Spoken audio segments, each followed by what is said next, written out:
এই যে এগুলো চেনেন, এগুলো কিন্তু খাওয়া যায়, আমি খাওয়া হয় না আমাদের। কি এগুলো?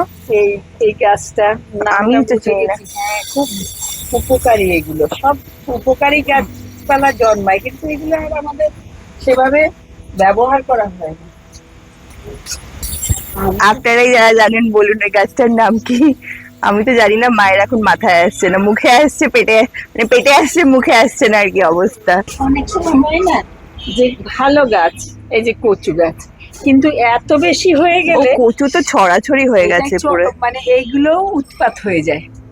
একটা জিনিস আমার কচুর দুটো বা ভর্তি। একটা থাকতে পারে, কিন্তু ওই যদি যখন বেশি হয়ে যাবে তখন উৎপাত হয়ে যাবে, আর কোনো গাছ হবে না। এই দেখুন, এই যে আমার সিম গাছের গোড়া হলো এখানে, আর এখানে যদি এত কচু গাছ থাকে তাহলে এদের তো মানে ইয়ে হবে না।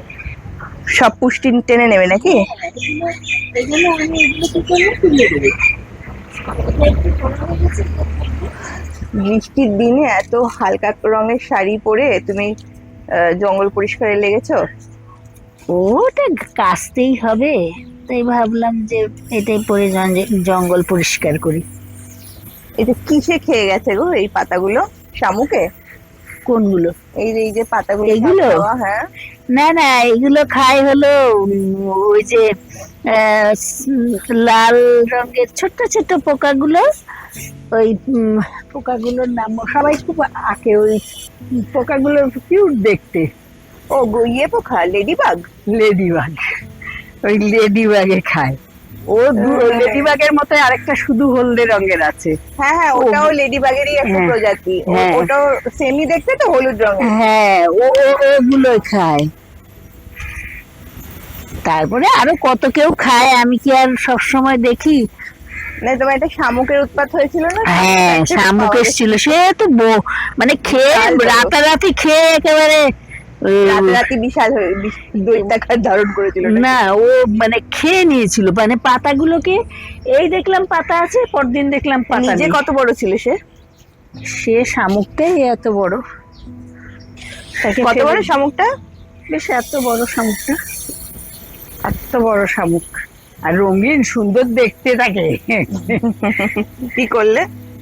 ফেলে দিলাম আমি, প্যাকেটে ভরে ময়লাওয়ালা গাড়িতে ফেলে দিয়েছি। এবার যা, কোথায় যাবি তুই?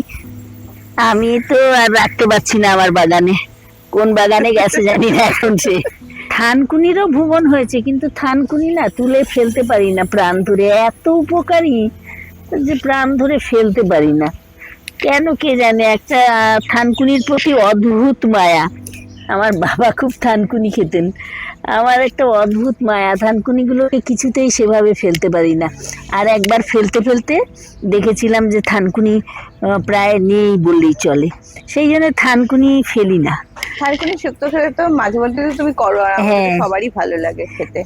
তা পাতলা ঝোলটা ভালোই লাগে খেতেও ভালো লাগে, মানে উপকারীও। উপকারীও ভীষণ, সেই জন্য ফেলি না থানকুনি। এই যে এই এই গাছটা চেনেন আপনারা, আমরুল গাছ? আমরুল গাছের টক খেতে যা ভালো লাগে না, আমার বাড়িতে প্রচুর ঝেঁকে গেছিল এরকম, ফেলতে ফেলতে এখনো অনেক আছে। এগুলো দেখুন, বীজগুলো পাকা বীজ হলে ছুলেই এই যে বীজটা ভেতর থেকে বেরিয়ে আসে আর ফট করে ফেটে যায়, আর খেতে দারুণ লাগে। আমার হাতটা নোংরা, নাইলে আপনাদের খেয়ে দেখাতাম। এইগুলো আমি বীজগুলো না গাছটা? পুরো গাছ চিবিয়ে ফেলি আমি, মানে একটু ধুয়ে নিয়ে পুরো গাছ চিবিয়ে ফেলি, দারুণ টক টক, বেশ স্বাদ। আর এই যে বেগুন গাছটা বেগুন হচ্ছে না, এটা না হওয়ার কারণটা তো এই যে চারপাশে ঘিরে আছে এত সব আগাছা, এই আগাছাগুলোকে যতদিন না পরিষ্কার করে দেবো ও বেগুন ধরবে না। বেগুনের এত ফুল আসছে কিন্তু একটা বেগুন নেই। যাকে মাতা এখন এই পুরো বাগান আগাছা পরিষ্কার করবে। কিছুদিন পরেই আবার এই ঠিক এই যাই হোক, আমি একটু মাকে সাহায্য করি।